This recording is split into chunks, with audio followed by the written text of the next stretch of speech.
The sky was heavy, almost suffocating, as dark clouds advanced like a silent army over the hills. Thunder rumbled in the distance, the sound reverberating through the packed dirt ground of the small ranch. Samson stood still in the corral, his eyes fixed on the horizon. He wasn't just a horse. He was a shadow of something greater, a forgotten legend.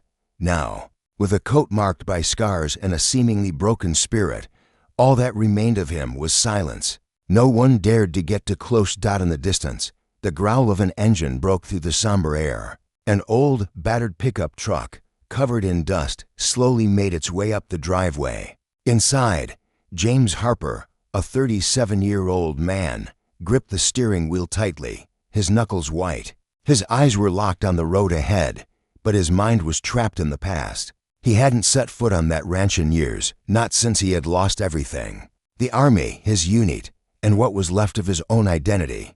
But now he was back, and it was all because of that horse. As James stepped out of the truck, the rain began to fall in thick, heavy drops, staining the hat he wore to hide his slightly graying hair. He approached the corral slowly, as if each step carried an invisible weight.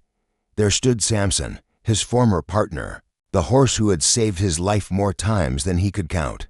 But something in Samson's gaze hit James. Like a dagger to the chest, it was empty, hollow, as if the animal was no longer the same. "Samson," James murmured, barely audible, his eyes burning with emotion. He gripped the fence tightly and extended his hand, hoping for a sign, anything. But Samson didn't move. Worse, he took a few steps back, letting out a soft whinny, as if the man in front of him was just a stranger. James felt a lump in his throat. He knew this reunion would be hard, but he wasn't prepared for this. In the distance, Jenny, a young ranch hand, watched everything unfold. She approached hesitantly. "He doesn't trust anyone," she said softly, looking at James. "Especially men. Something happened to him." James turned to her but didn't respond. He knew exactly what had happened. He knew why Samson was there, lost, like a ghost, and that reason was something he carried as an invisible scar. The rain picked up, falling harder as James stood there, breathing heavily. He turned back to Samson and murmured, more to himself than to the horse, "I can't fail you. Not again." The rain fell like a heavy blanket over the ranch, turning the ground into mud and the fences into dark lines against the stormy sky. James stood there, motionless, staring at Samson with a mix of pain and determination. He wanted to believe.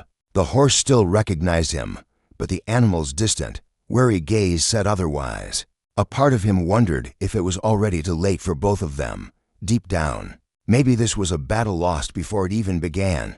James felt a tightness in his chest as old memories resurfaced, pulling him back to a night much like this one, but in a completely different place. The suffocating heat of the desert, the muffled screams, and the relentless sound of gunfire cut through the air. Samson was there, his eyes wild and his body drenched in sweat, but standing firm by James's side. They had survived together and faced dangers that seemed insurmountable, and now that bond felt broken, like an invisible thread that time and suffering had severed. "You're not like this," James whispered, as if Samson could understand. His voice trembled, heavy with the guilt he had never admitted out loud. "I failed you and everyone else." He stepped back slightly, running a hand over his wet face, unsure whether it was rain or tears. Jenny, still watching from a distance, took a step forward, but stopped when she saw James's expression. It was the look of someone lost, carrying a burden far heavier than they could bear. Samson let out a soft whinny, almost a groan. The sound cut through James in a way words never could. He knew the horse was suffering as much as he was, both trapped in a cycle of trauma that felt impossible to break. Perhaps that's why they had been drawn back to each other, two survivors, trying to make sense of the wreckage. The storm grew more intense, the wind howling around them like a reminder of the chaos surrounding them. But James refused to back down. "I'll make you remember," he said, this time more firmly, staring at Samson with a determination he hadn't felt in a long time. Even if the horse didn't recognize him now, James knew deep down their connection was still there. He just had to find it before it was too late. The next morning brought a clear, cold sky, But the atmosphere at the ranch remained heavy. James had spent the night in one of the small cabins meant for temporary workers, but sleep never came. He lay on the hard bed, staring at the wooden ceiling as flashes of the past overwhelmed his mind. The soldiers' screams, the thunder of explosions, and the sight of Samson running beside him through enemy fire. It all felt so distant yet so vividly alive. At dawn, he headed to the pen. Samson was in the same spot, standing still like a statue, staring into the distance. The horse hadn't approached the fence, not even when Jenny brought fresh food and water. It was as if he were trapped, in a constant state of alertness, unable to relax. James noticed it immediately. He recognized that look because he had felt it too. "I know what you're feeling," James murmured, leaning against the fence. His voice was low but heavy with emotion. "That feeling that you're still there, that you'll never leave, even though the place is long gone." He let out a short, bitter laugh. "I didn't leave it behind, Samson, and it looks like you didn't either." Jenny, who had been watching from a distance while gathering hay, finally approached. "You seem to know this horse well," she said, her voice soft but curious. James looked at her for a moment before responding. "He saved my life more than once." There was a weight to his words that the young woman immediately noticed, but before she could ask more, James averted his gaze. He didn't want to talk about it, not yet at least. James knew he had to try something different. He stepped into the pen, his steps slow and deliberate. Samson perked up his ears, alert, but didn't move. James knelt down, bringing himself to the horse's eye level. "Do you remember?" he asked, his voice trembling. "The fields, the endless nights." "Me." He pulled something from his pocket, a small, worn piece of leather, part of the equipment Samson had worn during the war. When Samson saw the object, his eyes briefly lit up, but only for a moment before returning to their usual emptiness. James felt a pang in his chest. Maybe Samson was trying to forget, just as he had tried unsuccessfully. The midday sun was shining brightly over the fence, but the heat didn't affect James or Samson. They stood there, locked in a silent standoff. James held the piece of leather in his hand as if it were a key that could unlock buried memories. But Samson's gaze remained hard, unyielding.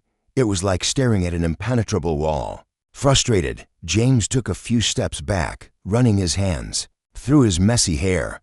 He could feel the weight of disappointment growing. He had thought this small object would be enough to break the barrier between them. But he realized that Samson's trauma ran deeper than he had imagined, maybe even deeper than his own. "I just need a sign, kid," James murmured, his voice heavy with exhaustion and pain. Jenny watched from afar, pretending to be busy with the ranch chores, but she couldn't take her eyes off the interaction. There was something about that silent connection that intrigued her deeply. Finally, she gathered the courage to approach. "You know this isn't going to be easy, right?" she said, crossing her arms. "He has more scars than any other horse here. Maybe some things are irreparable." James stared at her, his eyes flashing with stubbornness. "He's not beyond repair," he replied, his voice firmer than he intended. "I've seen what he's capable of. I've seen the heart he has. That doesn't just disappear." He took a step towards Samson again, but this time he didn't try to force anything. He simply stood there silently, allowing the horse to sense his presence. And then something happened. It wasn't grand or dramatic, but for James, it was enough. Samson slightly turned his head as if he were recognizing the man in front of him for the first time. It was an almost imperceptible movement, but James felt his heart race. It was the beginning of something, a small crack in the wall that separated him from his old companion. Samson's movement, small and almost imperceptible, was like a breath of hope in James's chest. He remained still, not moving, afraid that any sudden action might break that fragile moment. The silence around them felt heavier, interrupted only by the soft sound of the wind passing through the nearby trees. For the first time in years, James felt that he was not alone in the invisible weight he carried. Samson slightly tilted his ears toward James, but his body was still tense. He didn't move forward, didn't retreat. But that small gesture was more than James had expected after days of trying to reconnect. "You're still there, aren't you, boy?" James asked quietly, as if speaking to an old friend. His voice had a tone, of vulnerability that he rarely allowed to show. Jenny, watching the scene, slowly approached, holding a bucket of water. She stopped a few steps away, trying not to interrupt the moment. "I've never seen him react like this," she said softly. Maybe you really mean something to him." The doubt in her voice was clear, but there was also a hint of curiosity. Jenny didn't fully understand the bond James had with that horse, but she was starting to realize it was something far beyond the ordinary. James began to realize that it was something far beyond the ordinary. He sighed, still looking at Samson. "He saved me when no one else could," he said, his voice heavy with a pain Jenny hadn't expected to hear. "We were in a valley, surrounded. I thought it was the end, but he didn't hesitate. He faced the fire and the smoke and pulled me out of there." He paused, looking at the ground before continuing. "And I promised him I'd never leave him behind, but that's exactly what I did." The confession hung in the air as heavy as lead. Samson moved his head again, as if he had heard something familiar in James's voice. The horse took a single step forward, its hoof sinking into the soft earth. James couldn't help the shy smile that formed on his face, a smile full of hope mixed with regret. He knew that a small step was just the beginning, but it was a beginning. The sound of hooves striking the ground brought a brief sense of relief to James's heart. Samson had taken another step toward him, but then stopped as if something invisible was still holding him back. The horse lowered his head, his eyes fixed on the ground, and the moment of connection almost slipped away. James knew forcing him would be pointless. Instead, he knelt right there in the mud, trying to lower himself to the animal's level, just like he had during training. "You don't have to be scared, boy, not anymore," he said, his voice soft and heavy with emotion. The silence was broken by a sound in the distance, the roar of a helicopter crossing the sky. Samson froze, his ears shot forward, and the wild gleam that had disappeared from his eyes returned for a moment. James felt the change in the air, as if he had been transported back to the battlefield. He knew what was happening. The sound of the helicopter was a trigger, a memory so vivid it felt real. James stayed steady, watching as Samson trembled, muscles tensed, while he neighed louder than he ever had before. The horse began to circle within the pen, his tail whipping from side to side as if ready to run or fight. Jenny ran to the fence, her eyes wide. "He's losing it, James, do something," she shouted. But James raised his hand, signaling for her not to interfere. "Samson, listen to me," James exclaimed, his voice strong but full of urgency. He walked toward the center of the pen, his hands open in a gesture of calm. Each step felt like a risk, but he didn't hesitate. "You're safe now, it's over, boy, it's over." His tone was firm but not aggressive, and for a moment, Samson stopped.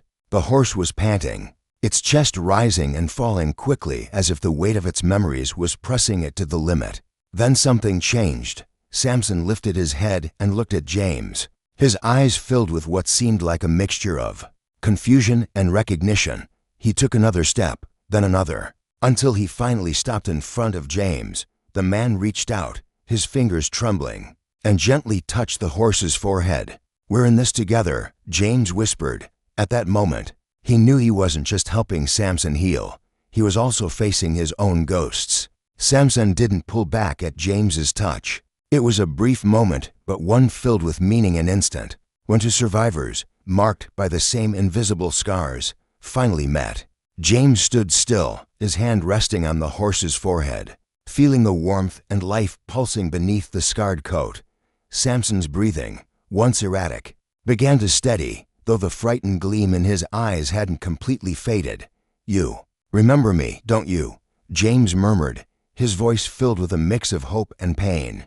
But he knew that this connection wasn't enough to erase the years of suffering they both carried. Samson was like a mirror, reflecting back the traumas James had spent his whole life trying to bury. But now, looking at the horse, he knew he couldn't run anymore. Jenny, watching the scene with a racing heart, took a few hesitant steps toward the fence. "I've never seen anything like this," she said almost in a whisper. "How do you do it?" "He barely lets anyone get close." And now, her voice faltered as she tried to find the right words to describe what she was witnessing. James didn't answer. Immediately, he pulled his hand away from Samson and took a few steps back, giving the horse space to decide what to do. "It's not magic," he said finally, not taking his eyes off Samson. "It's painful. Pain connects us in ways people don't understand. He knows I carry something just like he does." Samson began to walk slowly round the pen, but this time his movements were neither frantic nor filled with panic. He was calm, though, still alert. James watched every step, looking for signs that would tell him what to do next. Then he noticed a slight shift in Samson's gait, a stiffness in the hind leg. The horse was limping, and James frowned. "He's hurt," James said, turning to Jenny. "This kind of pain isn't just emotional. He's carrying something in his body too." Jenny nodded, looking concerned.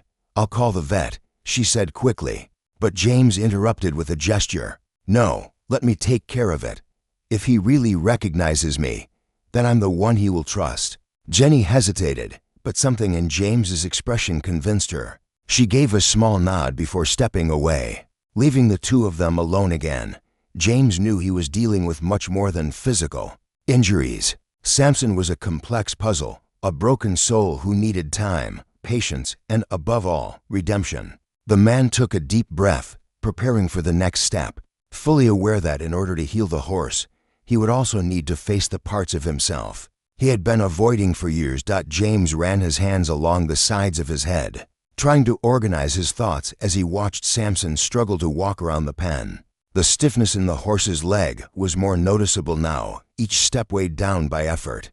James knew that physical pain, just like emotional pain, could be devastating, especially for an animal like Samson, who had been trained to endure anything without hesitation. But no one, not even a war horse, was invincible.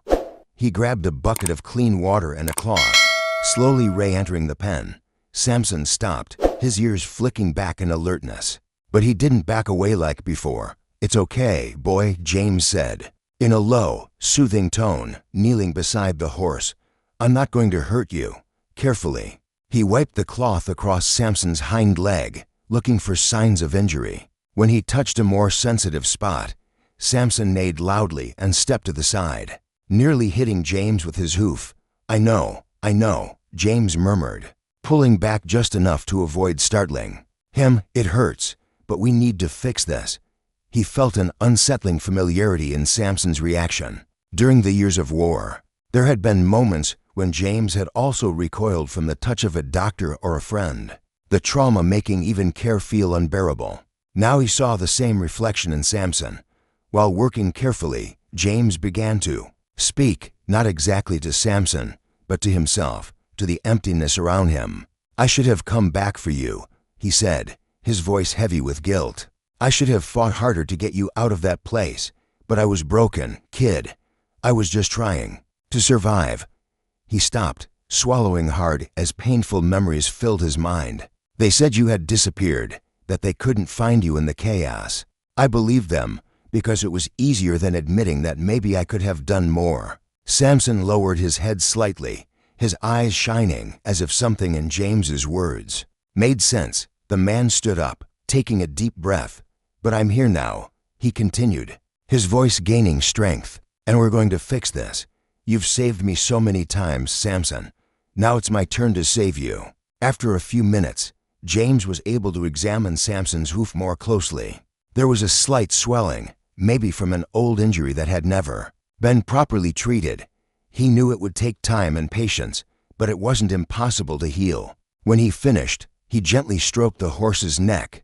Samson didn't pull away this time. It was a small step, but to James it meant everything. The sunset painted the sky with warm colors as James watched Samson from outside the enclosure. The horse was calmer, its movements less hesitant, but there was still an emotional distance that seemed insurmountable. James felt the weight of this barrier and knew it wouldn't be easy to overcome. He slipped one hand into his pocket, feeling the small metal bell he had found among his old belongings.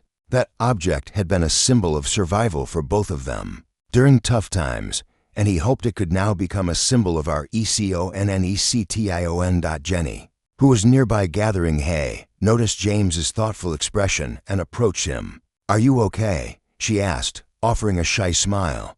He nodded slowly, but didn't look away from Samson. "It's strange," he replied, "being so close to him and yet feeling like we're miles apart." Jenny placed her hand on James's shoulder, offering a silent gesture of support. "Why does he mean so much to you?" she asked, curious yet cautious. James took a deep breath before answering. "Because he saved my life, not once but several times, and I promised I would never leave him behind." His voice carried a weight that Jenny hadn't expected. She realized that the bond between them was deeper than anyone could imagine. While they were talking, Samson approached the fence, watching James with cautious curiosity. It was a small but meaningful movement. Jenny smiled as she noticed. "I think he's starting to trust again," she said, trying to inject a bit of optimism into the conversation. James nodded, but his eyes revealed that he knew the road ahead would still be long. The next morning at dawn, James walked to the enclosure with the bell in his hand. He gently shook it, producing a metallic sound that echoed through the air. Samson lifted his head, his ears picking up the familiar sound. Slowly, he took a few steps toward James, his eyes shining with a mix of recognition and caution. It was a brief moment, but it rekindled James's hope. "You remember this, don't you, boy?" James murmured, trying to hold back the emotion in his voice. He knew that simple gesture meant more than it seemed. The sound of the bell was a reminder of the days when the trust between them was unshakable. Now it was a promise that they could rebuild that together. The silence in the old training ground was absolute. Except for the soft sound of the wind moving through the leaves, James remained still as Samson explored the area, each step of the horse echoing like a distant reminder of the past. The yard where they had trained was unrecognizable, overtaken by vegetation and time. But there was something in the air, a collective memory that seemed to pulse between them. For Samson, the place stirred something long dormant. For James, it was the chance to finally face what he had been avoiding. James opened the pocket of his jacket and took out the small metal bell. He shook the object, its sound reverberating through the air like a familiar melody filled with history. Samson froze, his ears perking up immediately, his eyes locked onto the bell. He took a small step forward, hesitant. "You remember this, don't you, boy?" James whispered, feeling his throat tighten. The bell was a symbol of the moments when they had trusted each other to survive. Now it was a reminder that they could still heal together. The horse moved closer, almost touching James with his nose. It was a small gesture, but one full of meaning. James let the bell fall to the ground, its sound muffled against the earth. "I left you behind, Samson," he confessed, his voice low and trembling. "I thought I was doing the right thing, that you'd be safe without me. But the truth is, I was scared of facing everything we lost." He took a deep breath, feeling the words come out with difficulty. "But I'm here now, and we can move forward together." Samson lifted his head, his gaze meeting James's. It was as if, at that moment, something broke a hidden barrier that had kept them apart. The horse gave a soft whinny, a sound James recognized as acceptance. He reached out and touched Samson's forehead, feeling the connection he thought he had lost forever. A deep sense of relief washed over him, and for the first time in years, James felt there was a path ahead. Jenny arrived shortly after, watching the scene from a distance. She said nothing, just stood there with a calm smile on her face. She knew something deep had changed, something that didn't need explanation. James and Samson had found each other again, and in doing so, had also found the hope they had lost. As the sun began to set, James and Samson walked together across the field. Just as they had in the old days, it wasn't just a walk, it was a symbol of a new beginning. The past couldn't be erased, but they had decided they would no longer be prisoners of it. And in that shared silence, they both found something more valuable than memory: the strength to move forward.